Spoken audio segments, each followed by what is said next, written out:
भारत के इतिहास में 15 अगस्त का बहुत बड़ा महत्व है। भारत एक लंबे समय तक अंग्रेजों की गुलामी सह रहा था। लगभग 200 सालों की क्रांति और कई लड़ाइयाँ लड़ने के बाद आज हम एक आजाद भारत में सांस ले पा रहे हैं। हमारा ये गौरवशाली इतिहास उन हर एक भारतवासी के खून से लिखा गया है, जिन्होंने इसे आजाद करने के लिए अपनी जान की बाजी लगाई थी। लेकिन शायद आज हम उन महापुरुषों को भूलते जा रहे हैं। तो चलिए आज थोड़ा समय निकाल के हम उन महापुरुषों को याद कर लेते हैं, जिनकी वजह से आज हम भारत के नागरिक कहलाते हैं।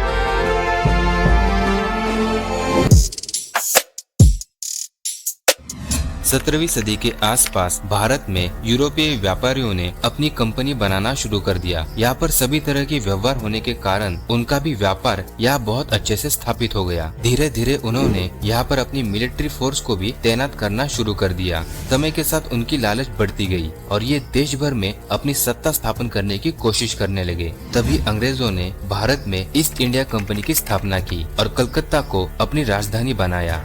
इस समय भारत में मुगलों की सल्तनत कमजोर पड़ने लगी थी, जिसका फायदा अंग्रेजों ने उठाया और उन्होंने भारत पर अपनी पकड़ बनाना शुरू कर दिया। शुरुआती दौर में अंग्रेजों को सत्ता स्थापन करने के लिए कुछ लड़ाइयाँ लड़नी पड़ी और उन हर एक लड़ाई में जीत के साथ अंग्रेज भारत पर कब्जा करते चले गए। सन 1757 में बंगाल का नवाब सिराजुद्दौला की सेना ने ब्रिटिश ईस्ट इंडिया कंपनी की सेना से युद्ध किया और इस युद्ध में सिराज हार गया। इसके बाद ब्रिटिश ईस्ट इंडिया कंपनी ने भारत में पूरी तरह से अपनी पकड़ बना ली। सन 1764 में बक्सर युद्ध के दौरान भी अंग्रेजों को सफलता प्राप्त हुई, जिस वजह से बंगाल, बिहार और उड़ीसा के प्रशासन पर अंग्रेजों का शासन हावी हो गया। समय के साथ अंग्रेज और भी शक्तिशाली होते गए और आखिरकार अपनी जुल्मी शासन व्यवस्था के दम पर उन्होंने पूरे भारत पर अपना झंडा फहरा दिया।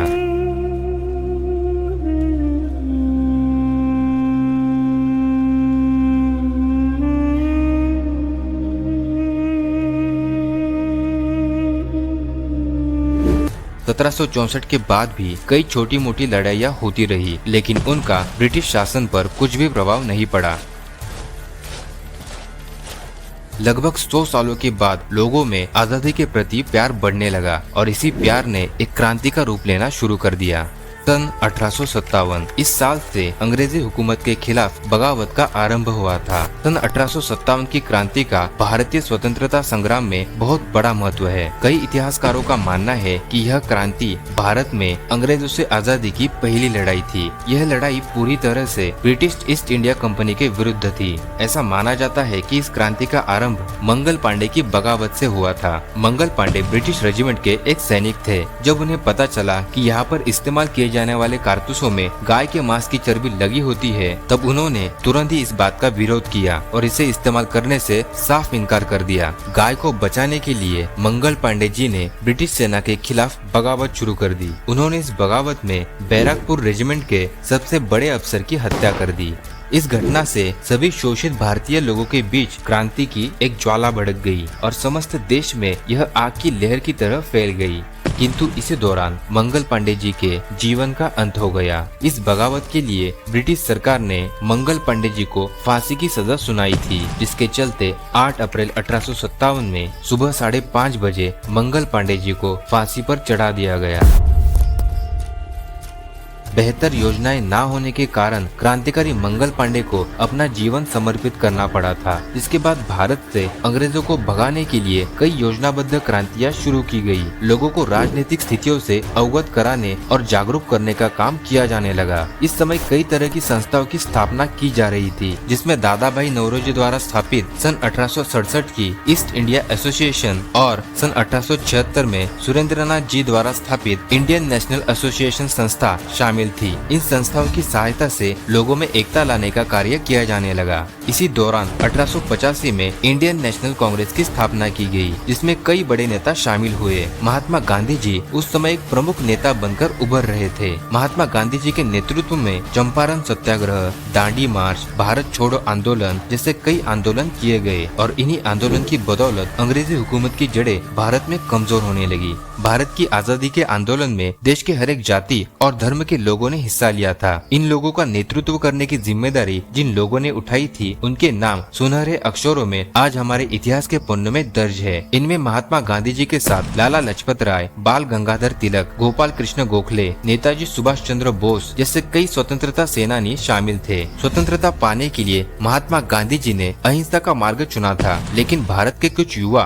इस मार्ग पर चलने के लिए तैयार नहीं थे। उन्हें भारत की आजादी किसी भी कीमत पर चाहिए थी, जिसके लिए वे अपना खून बहाने के लिए भी तैयार खड़े थे। इनमें भगत सिंह, सुखदेव, चंद्रशेखर आजाद, बटुकेश्वर दत्त आदि जैसे कई स्वतंत्रता वीर शामिल थे। भारत के इस स्वतंत्रता आंदोलन में भारत की कई वीर महिलाओं ने भी अपना बहुमूल्य योगदान दिया था। अंग्रेजी हुकूमत के खिलाफ हुए इस युद्ध में इन्हीं महिलाओं ने खूब जोरों शोरों से हिस्सा लिया था, जिसमें महारानी लक्ष्मीबाई का नाम आज भी बड़े गर्व से लिया जाता है। इनके जैसे श्रीमती सरोजिनी नायडू, सिस्टर निवेदिता, उषा मेहता, बेगम हजरत महल आदि स्त्रियों ने भारत के स्वतंत्रता आंदोलन में अपना बहुमूल्य योगदान दिया था। भारत अब अपनी स्वतंत्रता पाने के लिए तेजी से आगे बढ़ रहा था और ये बात अंग्रेजों को भी समझ आ रही थी, इसलिए उन्होंने एक नया रास्ता अपनाया। ब्रिटिश शासन ने भारत के देशवासियों को जाति धर्म के मुद्दे पर भड़काना शुरू कर दिया। उन्होंने देश के हिंदू मुस्लिम एकता में फूट डालने की लगातार कोशिश की। ऐसे समय में समाज को एक नई दिशा देने के लिए कई राजाओं और महापुरुषों ने अपना बहुमूल्य योगदान दिया। इस काल में राजा राम मोहन राय, श्री रामकृष्ण परमहंस, श्री जगदीश चंद्र बोस, रविंद्रनाथ टैगोर, स्वामी विवेकानंद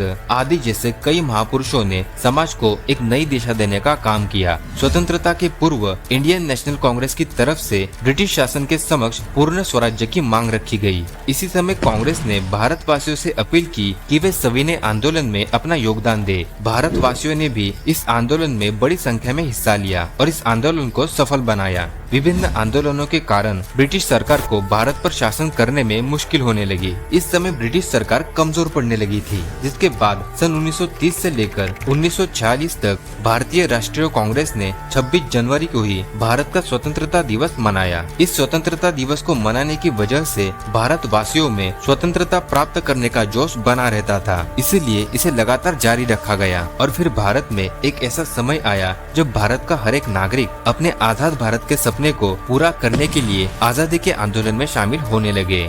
9 अगस्त 1942 में भारत छोड़ो आंदोलन शुरू हुआ। भारत छोड़ो आंदोलन को महात्मा गांधी जी ने करो या मरो का नारा दिया। हालांकि यह आंदोलन महात्मा गांधी जी अहिंसा के मार्ग पर चलकर पूरा करना चाहते थे, किंतु बहुत ही जल्द आम जनता के सब्र का बांध टूट गया, जिसके चलते कई जगहों पर हिंसात्मक तरीके से आंदोलन किया जाने लगा। और शायद इसी के चलते अंग्रेजों ने भारत को आजाद करने के विचार पर गहराई से सोचना शुरू कर दिया। भारत अपनी आजादी मिलने से बस कुछ ही कदम दूर था, क्योंकि और भी कई वजह भारत को आजादी दिलाने में सहायता कर रहे थे। इसकी पहली वजह थी द्वितीय विश्व युद्ध। इस युद्ध में ब्रिटेन को कई तरह की परेशानियां झेलनी पड़ी थी। उनकी आर्थिक स्थिति कमजोर पड़ने लगी थी। द्वितीय विश्व युद्ध में भारत के लोगों को जबरदस्ती ब्रिटेन की सेना में भर्ती किया गया और उन्हें ब्रिटेन की तरफ से लड़ने के लिए भेज दिया गया, जबकि द्वितीय विश्व युद्ध में भारत की कोई भूमिका थी ही नहीं। इस बात को लेकर भी लोगों के मन में आक्रोश बढ़ता जा रहा था। देश भर में लगभग हर स्थान पर स्वतंत्रता की लड़ाई छिड़ चुकी थी। इस वजह से ब्रिटेन की हुकूमत हर तरह से पस्त हो गई थी। अब भारतीयों को अपने काबू में रखना अंग्रेजों को मुश्किल हो रहा था। इन स्थितियों में फरवरी 1947 में यह तय किया गया कि ब्रिटिश सरकार जून 1948 को भारत की समस्त सत्ता भारतीय नेताओं को सौंप देगी। लेकिन इसी समय हिंदू मुस्लिम दंगों ने एक रौद्र रूप धारण कर लिया था, जिसके चलते ब्रिटिश सरकार ने भारत विभाजन का ऐलान किया। भारत अब अपनी आपसी मतभेद के चक्र में फंस गया था। हिंदू मुस्लिम दंगे दिन ब दिन बढ़ते गए, हालात बद से बदतर होने लगे। इसलिए मजबूरी में भारत के बड़े नेताओं ने भारत को विभाजित करने का फैसला किया, जिसके चलते भारत, हिंदुस्तान और पाकिस्तान इन दो भागों में विभाजित हो गया। उस समय के हालात इतने खराब हो गए थे कि अंग्रेजों को भी अपनी जान बचाने के लिए जद्दोजहद करनी पड़ रही थी। इसीलिए डर के कारण अंग्रेज 14 अगस्त 1947 की रात को ही भारत छोड़कर चले गए और भारत ने अंग्रेजों की 200 साल चली लंबी गुलामी के बाद आखिरकार 15 अगस्त 1947 को भारत की आजाद हवा में सांस ली और आजाद भारत के सुबह का सूरज देखा। हालांकि सूरज में बंटवारे के जख्म की लाली भी थी, जो आजादी के खुशी के साथ दंगों और हिंसा की नई कहानी बन गई थी।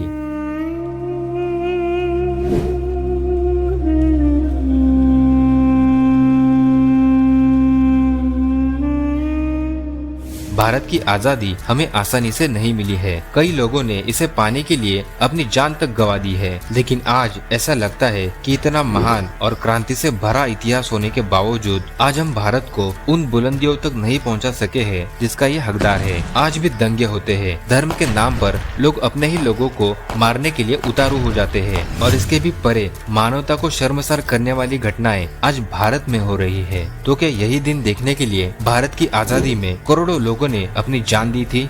इसका जवाब किसी के पास नहीं होगा, क्योंकि वो हम ही है जो गलत चीजों को देखकर भी चुप रहते हैं। देश के प्रति हमारी भावना अब बस कैंडल मार्च तक ही सीमित रह गई है। खैर, सवाल बहुत सारे हैं, लेकिन जवाब एक भी नहीं। आज की वीडियो में बस इतना ही। वीडियो को हो सके उतना शेयर जरूर करना, ताकि इस वीडियो से कम कुछ लोग भारत की इस स्वतंत्रता महासंग्राम की कहानी को जान सके। हम मिलते हैं अगली वीडियो में एक नई कहानी के साथ।